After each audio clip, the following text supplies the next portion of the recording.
Anybody who knows me knows that Proverbs, the third chapter, verses 5 through 6, are pretty much part of my foundation. Those verses matter a lot to me.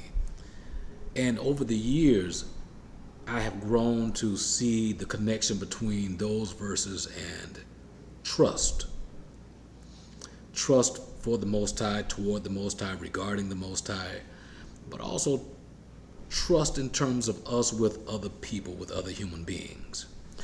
In other words, if we look at, let's call it a hierarchy that's established within Proverbs, the third chapter, verses 5 through 6.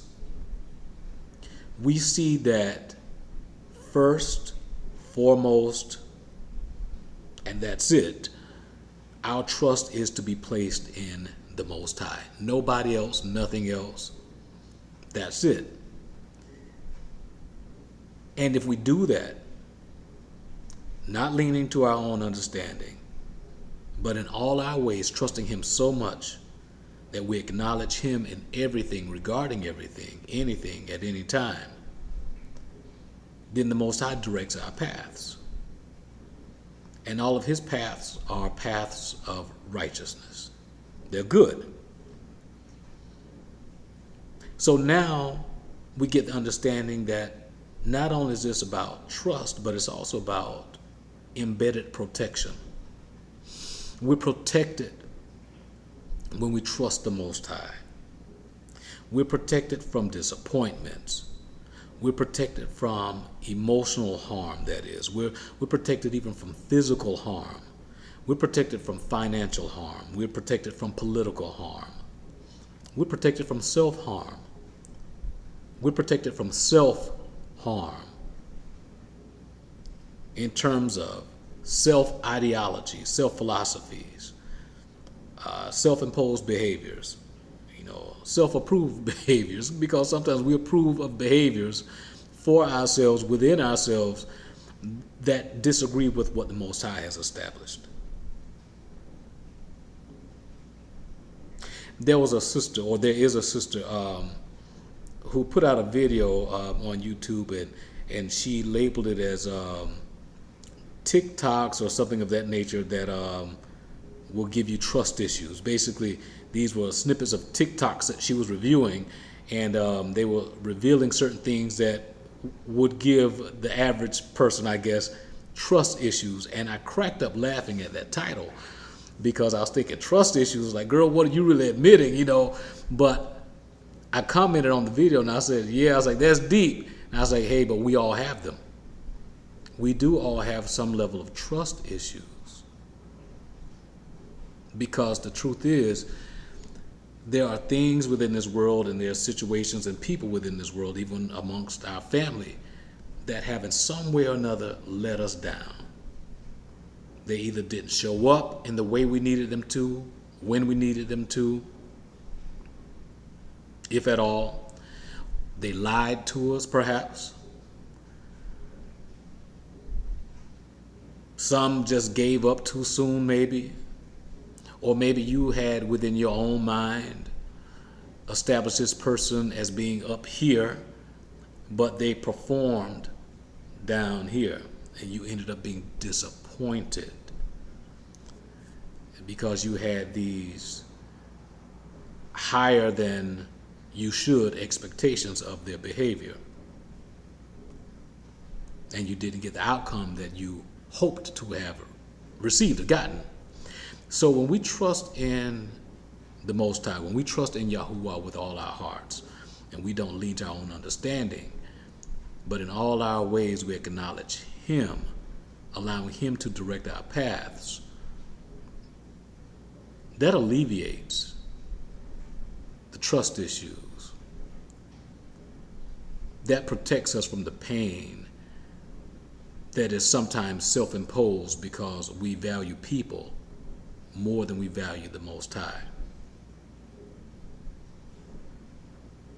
That protects us even from ourselves as we learn over the course of time, and as we study deeper, and the Most High reveals more of Himself to us and gives us His Ruach to guide us, we stop depending even on our own logic, our own thoughts. We don't depend on necessarily what the schools have taught us, what the colleges and the universities have taught us. We don't depend so much on what big mama, grandmama, and grandfather, and mom and dad, and aunts and uncles, and cousins and friends and so forth have put out there. We trust in the Most High. We have tested it now.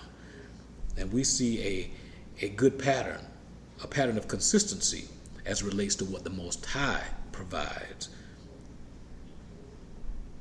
versus what man provides.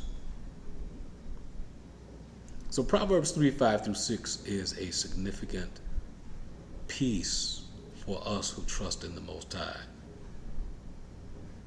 I just felt compelled to put that out there. And I'm going to be honest, there was one view that was on my mind before I started this recording, but it shifted to what it is right now. And I pray that it's conveyed properly and that it's essential or beneficial, I should say, to somebody. But trusting in the Most High right now is so important based on all the deception that's out here. I was looking at a presentation earlier today, and today, by the way, is, according to the Gregorian calendar, Sunday, September 8th. In fact, it might be Monday, September 9th now, because it's probably after midnight or right at midnight. But there's so much deception out here that we have to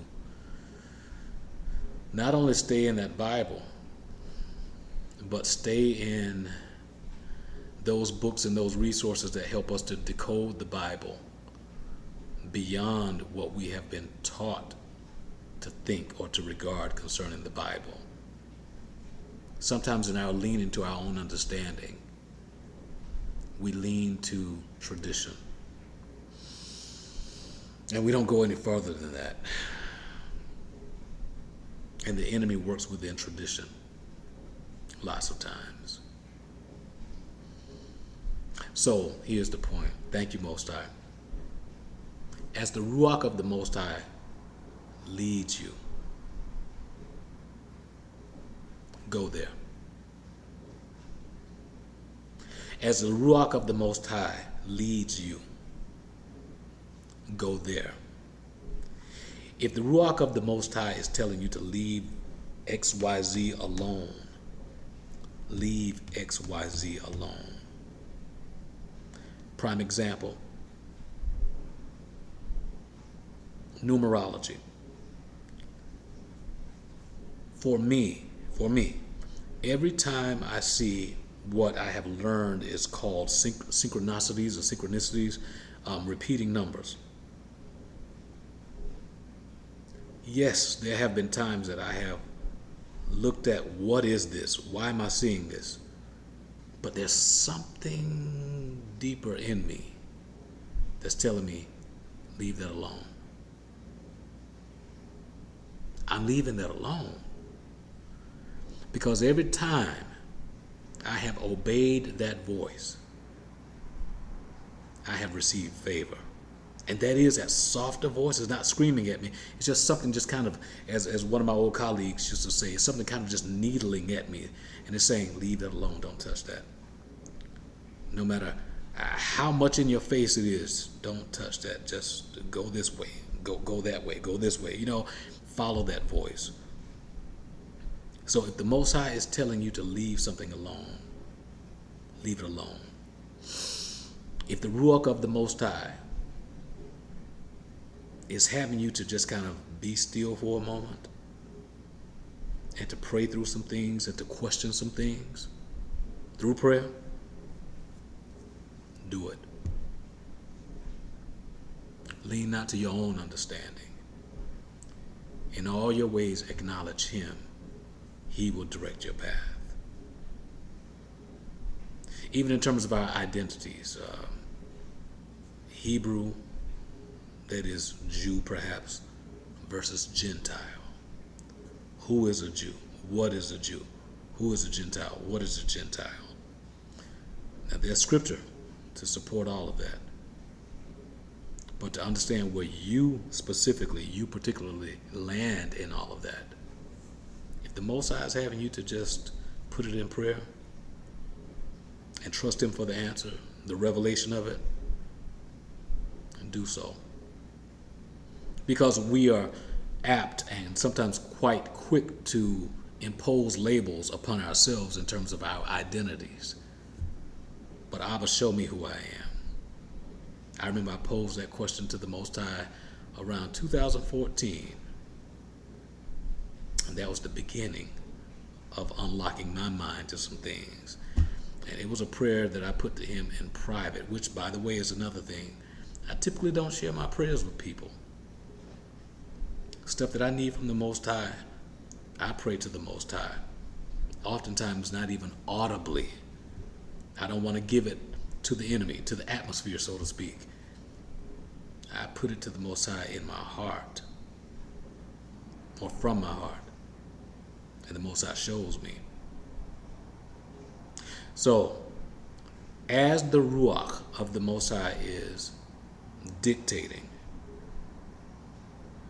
let us all pray to obey, to receive the Most High's direction, to receive the Most High's correction, to receive the Most High's protection. In other words, Proverbs 3rd chapter, verses 5 through 6. Trust in Yahuwah. Trust in the Most High with all your heart. Lean not unto your own understanding. In all your ways, acknowledge Him. He will direct your path. That's for me. That's for you. That's for whoever will receive that word. And that's not my word. That's scripture. Allah Yahuwah. So be it. Some say Amen. Some just simply saying so it is.